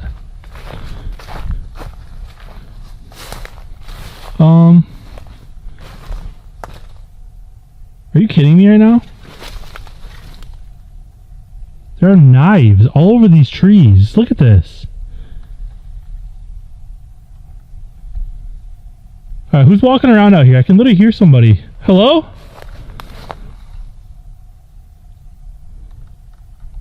That was a voice? Who's out there? This is paranormal, guys. This is literally insane that I've captured this evidence so far.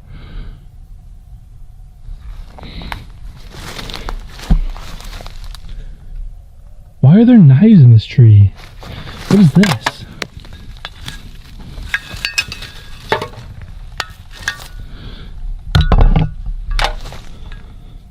I am in the room. Yo, look.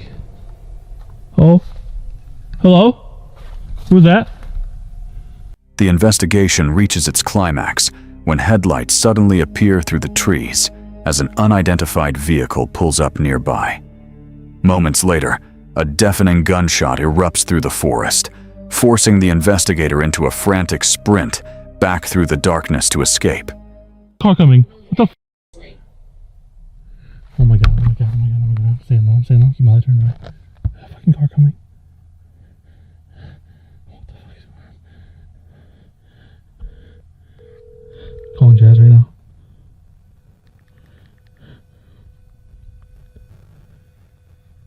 Hello? Hello? Yo, bro. Did you just drive by me? Did you just drive by my trail? Where are you? No, I'm about to start filming. Shut the f. You're lying. No, I'm literally just about to start filming. Shut the f, bro. Can you please come back and get me right now, please? Yeah, you're right. What the f? Oh my god. Okay, there's someone here, bro. They just slammed their car door. There's somebody here right now. I'm coming. Please get here, bro. Oh yeah, dude, I'm literally at the tree. I'm at the tree right now. I don't know what to do. I do not know what to do right now. Ah! Bro, what's a gunshot? What the f is going on? Oh my god, bro, stop. Please get here as quick as you can. Okay, I'm coming. What the f?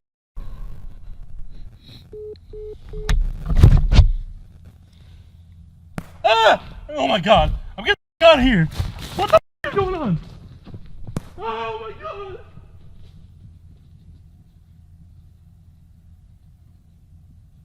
Although the team manages to reunite and flee the forest safely, the unexplained gunfire and freshly placed knives at the witch's tree remain completely unresolved.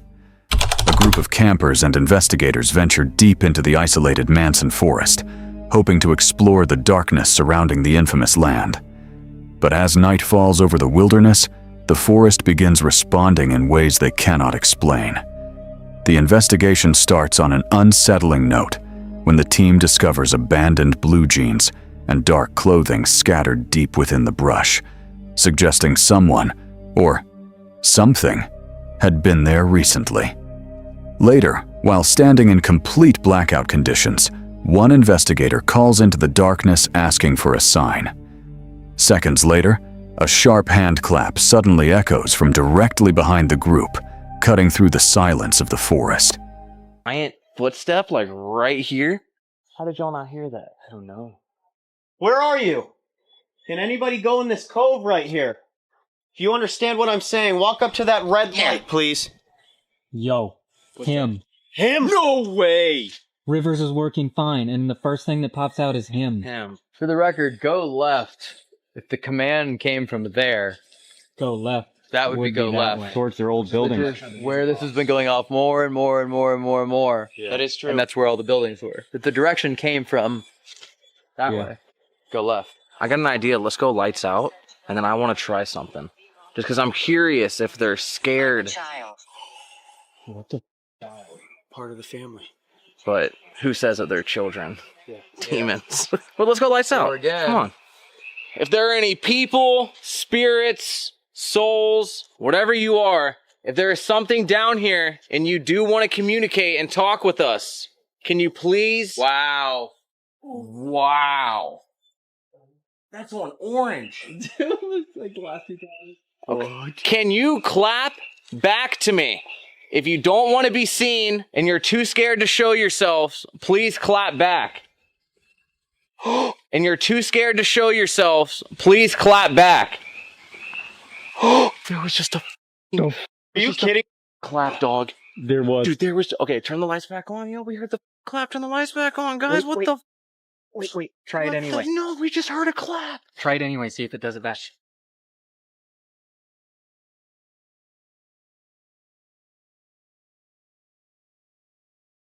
Guys? What? You hear those? I hear it too. REM pod the blue. There's someone coming. Near the stone cove, the atmosphere turns openly hostile. A real-time scanner abruptly spikes before a terrifying disembodied voice suddenly yells out from somewhere deep in the distant trees. Dangerous. Dangerous. I think the Manson family was just gonna... Whoa! No. Whoa. What the That was just pretty wild, as you said, Yeah. the Manson family. It goes purple. I heard that. Someone right? just yelled over there. What? Nope. Yep. Straight up. Someone straight just yelled.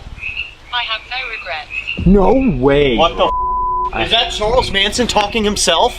That's kind of Don't be afraid. Don't. Whoa! He used to say that. He said, "Don't be afraid, my children." No. Oh, this is my weird. God. Is there a chance that he's here with us right now? The investigation reaches its climax when a massive flash of brilliant white light violently illuminates the entire stone cave without warning. The blinding burst appears suddenly and vanishes just as fast, leaving the team stunned and unable to explain what caused it. Holy it's crazy. Whoa. Also, I got a full name here. Wait. What's up? That was either our device or someone was just shining a flashlight over here. Oh, Wait, no. what? Well, the device wouldn't be a bright white light. It was a Over there with our gear? Yeah, it was a huge bright white light. Also, at some point, I got a full name on this while you were asking the names of the victims. It's Abigail Johnson. Abigail Johnson. She screams, Abigail Johnson. There's life after death. That had to have happened, Abigail Johnson, during the EVP session when we were asking for a name. Yeah. That's gnarly. Also, I'm gonna note this. Maybe the light over there was the music box. Yeah, that's true. I don't know. I don't. If it was. I don't think so. Okay. Here we go. Whoa. Yeah, that was a big one. Whoa. And I don't know how that could have been the music box. What the f? What, another light? Yeah, the but entire cave. Yeah. The entire cave? Yeah, it looked like the equivalent of like this. Boom, boom. Like. I might have. Oh wait, that actually wasn't where the music box. That wasn't where it was. Oh, what? Wait, so that wasn't where the music box. So that had to be over the first camera. Almost honestly, directly in between your two cameras. Like that's where it came from. That wasn't the music box at all. No, yeah, because the music box is off to the right. I'm so glad you saw that. I also think you should just try and take a photo. Yeah. Like, music box was off, use your hand, snap a photo. Like, dude, what the was that light? 3. Let's do one more. 1. Baby, shut up. Oh, God damn it. Guys? Yeah, that's not good. We should go. Yo, we gotta That means they're about to... Guys, they're coming over here. Yeah, that means they're about to kill. That's their formation. As coyotes begin circling nearby, the investigators retreat back toward their vehicle, leaving behind the unexplained hand claps, distant voices, and terrifying flashes of light hidden within the darkness of Manson Forest. Nothing in this night was accidental.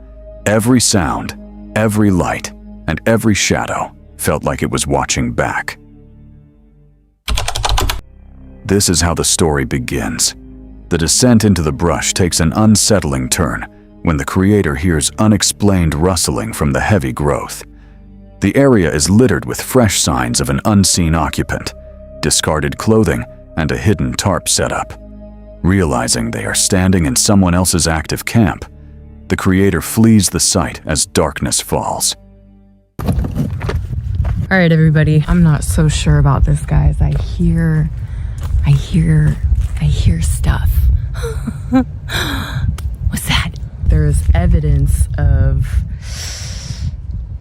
like other people might come down here, homeless people, and that's a little iffy. So I'm not quite sure.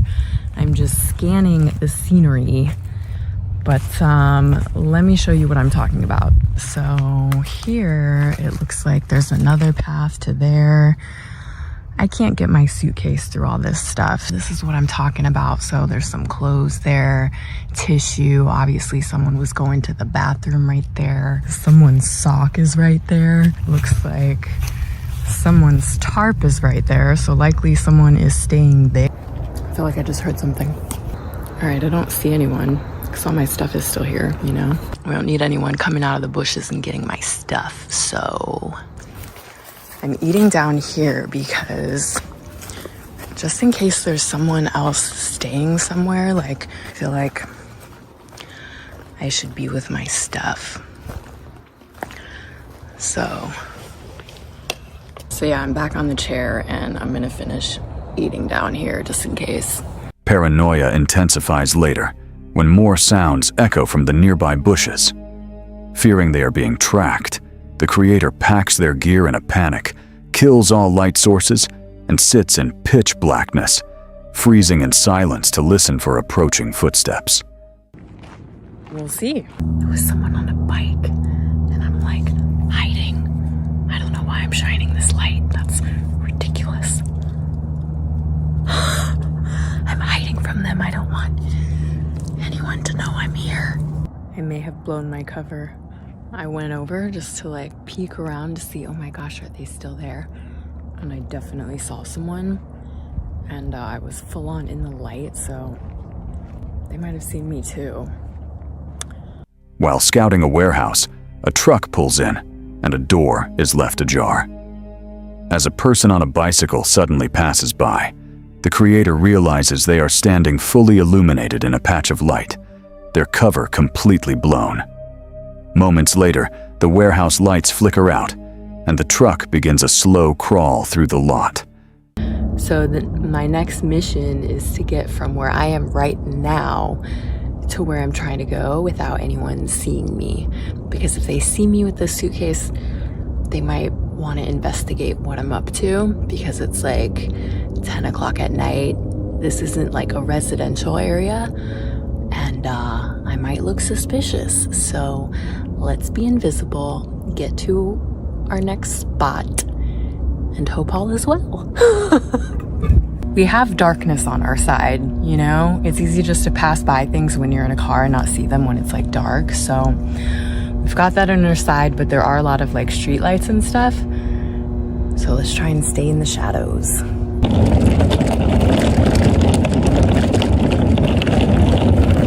All right, I'm in the shadows. I have one more full-on light that I've got to get through. The bike rider suddenly doubles back.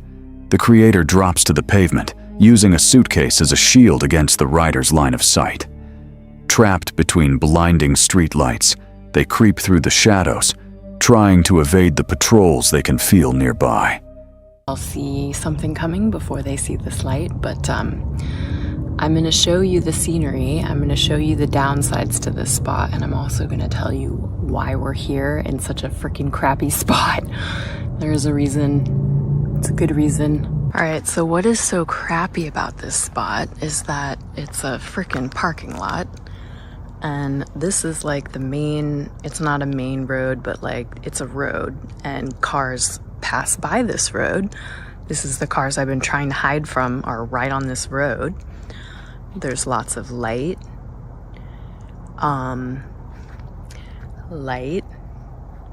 Like you can see my shadow there, so you can see where all this light is shining and how it's like, whoa, there's the freaking road. It doesn't get more like, we're out in the open than that. But here is what's good about this. When I face that direction, it's totally, you can see where it starts. There's a line that goes there. There's no light, so this is in the shadows.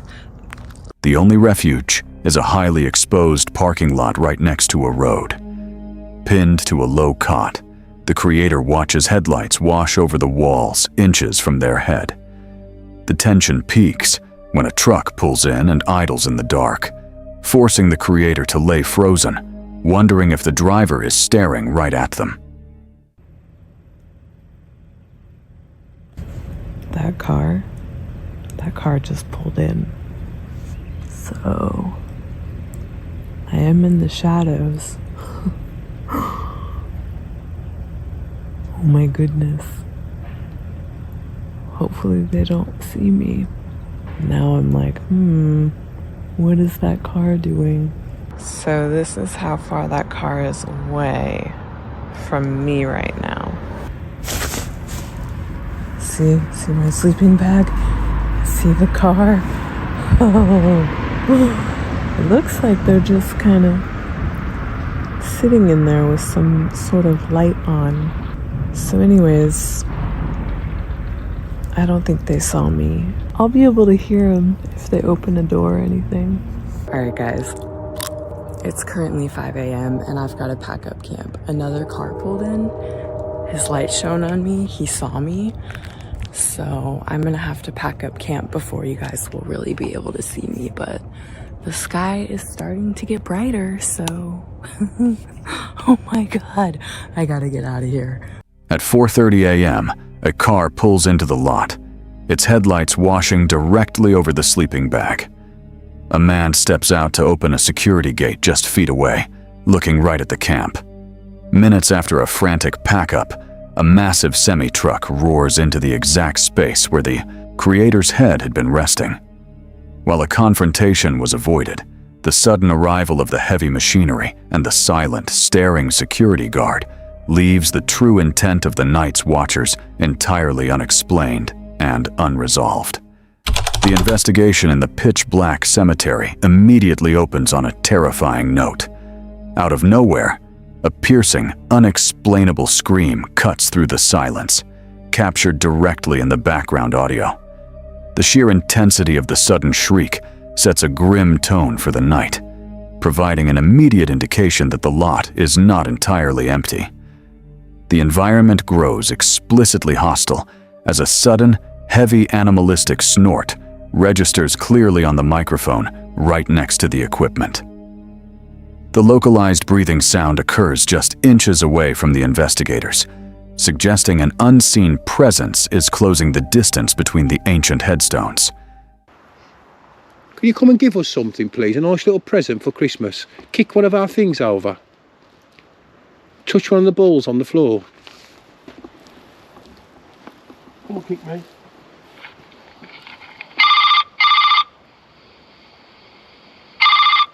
Now I step backwards. I don't step sideways. You can see where I am. All I've done is twist.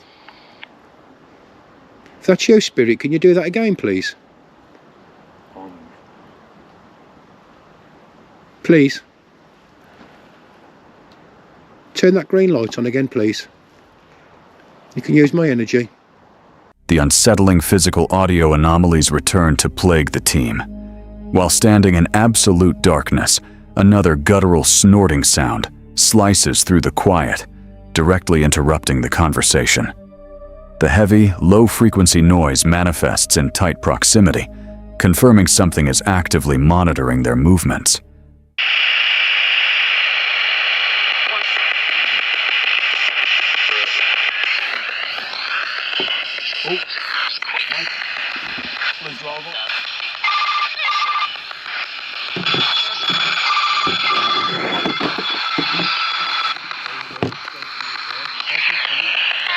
Which way did he go?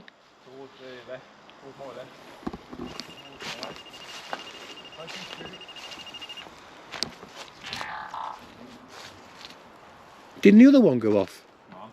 He turned to the left and started going towards there. So he never went past it. Spirit, can you come back, please? The chilling vocal anomaly from earlier returns with absolute clarity. An unexplainable human vocalization echoes through the air again, cutting right through the field. The repeating audio cue prompts an immediate panic, forcing the investigators to scan the open area to figure out how a voice is manifesting in the empty lot. If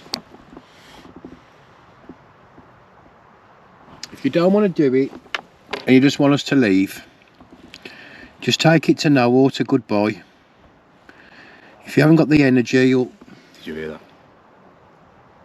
Is that a car? No. It was a voice.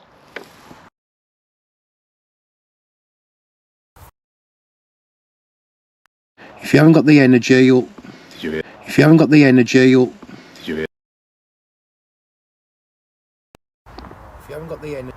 If you haven't got the energy... If you flip that thermal camera around, you'll pick it up. You would have picked that up on the camera. If there's anyone there, mate, you'll pick it up.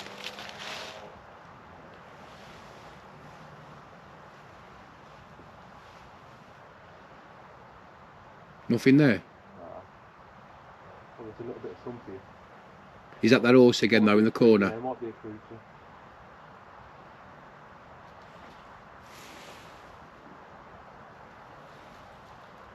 It might have been,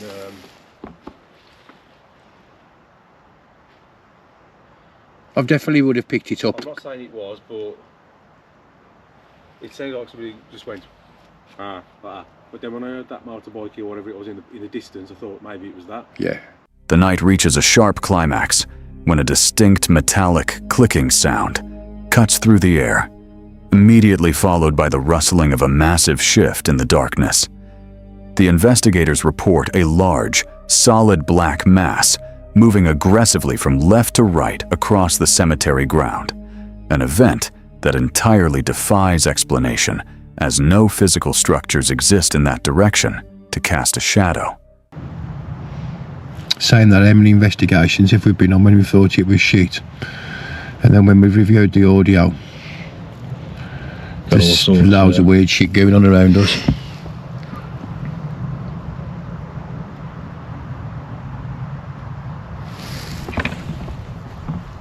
I heard something then. And like a click, something. Oh, did I hear the click? I heard like a... I heard some, yeah, definitely from over there again.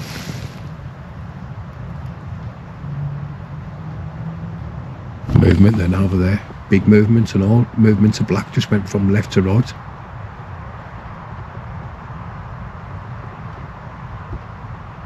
That was a big fucking movement, that was. Got to be an horse, that has. You can have on field, he's got to move about with you. That was the weird thing about those bangs. When I come back and looked on Google Maps, there was nothing over here that you could that could give them noises. And they were so loud, mate. That's the camera, that is. Should wrap that Ouija board up. Tell you why, my fingers are fucking froze. I'm down to 4% battery, mate. Should we close it down? Yeah. Nah, it's gone. It's unless we've got a crazy amount of shit that we're unaware of.